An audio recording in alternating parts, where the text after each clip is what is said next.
Hi, this is Kai from the Bunny Nest, and I'm here today to show you how to make two different artist trading cards. I choose my colors, and then I made a mask out of an old playing card cut with the Spellbinder's die. It gives me the perfect shape and size for these artist trading cards to create a sun. I use Stampin' Up! Inks because I want to introduce you to mixed media without scaring you off. You don't have to buy a lot of fancy tools or own very many supplies beyond what you already may use for your card making and other crafts. The trading card is used by artists to share information and also give each other little samples of their art. They're really handy and they're fun to trade. I also like using this mask with my foam blenders because it gives the foam a good surface to push the ink into the foam and then release it off onto the card without creating harsh lines. Remember, a circular pattern when you're applying these inks will also help keep you from not having too many lines.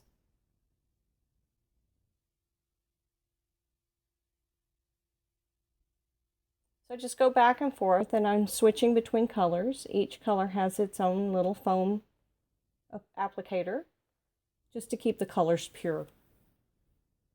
And you can rinse these foam applicators out at the end of your playtime and let them dry, and they'll be ready to go again. They may be stained, but they'll still be reusable. Now once I get the colors on here the way that I want them, they're not perfect, but we're going to do a few more things with them anyway. This is just water, and what I do is I spray it into my hand and then I flick it onto the project with my fingers. And through the magic of television, you can see how those little drops activate the ink and push it aside to make little raindrops all over your project. I use Mod Podge at this point to seal what I've done so far because this is all water soluble, and I'm going to put a few more layers on here. If I didn't have the Mod Podge there, I wouldn't be able to wipe away that giant splatter of white paint. But it gives you a very forgiving surface, and it also protects it. Now the next thing I love to do is put a drop of re-inker, and then I use my compressed air to move that ink around. And it really doesn't take much air, and they're just so much fun. Addictive. Now I'm going to apply the sentiment with the brand new ink from Stampin' Up! That we've all waited for so long. This is the archival basic black ink, and it is available now. And then I'm also using just the regular ink to provide a color on the side. This little banner punch is perfect. And then I just like to add a little bit of bling over the top, but you guys know me, I'm not all that fancy.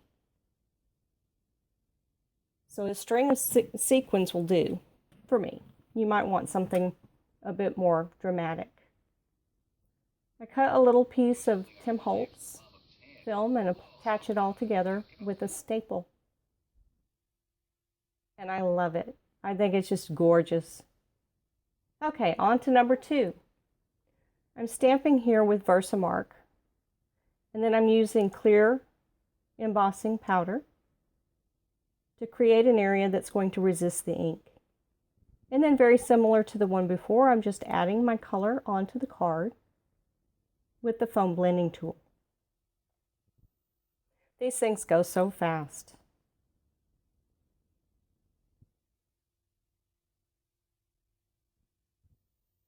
I made about 170 of these when I was working on convention things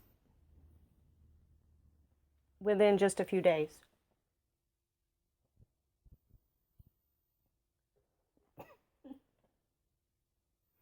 So once I have it colored, I protect the area that I had stamped with the sentiment because this is not sealed with Mod Podge. And I didn't want my water to react with my sentiment. You just wipe off the little bit of ink that lays on top of the resist, and that's it.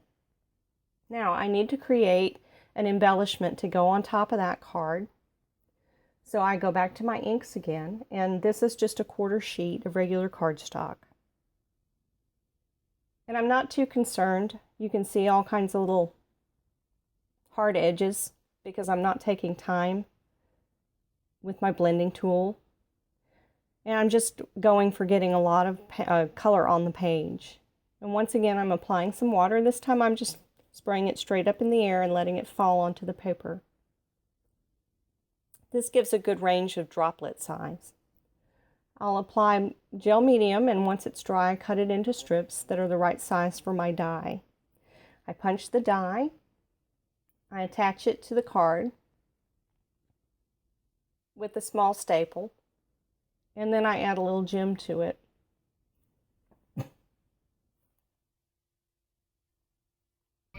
Look at that, so quick and easy.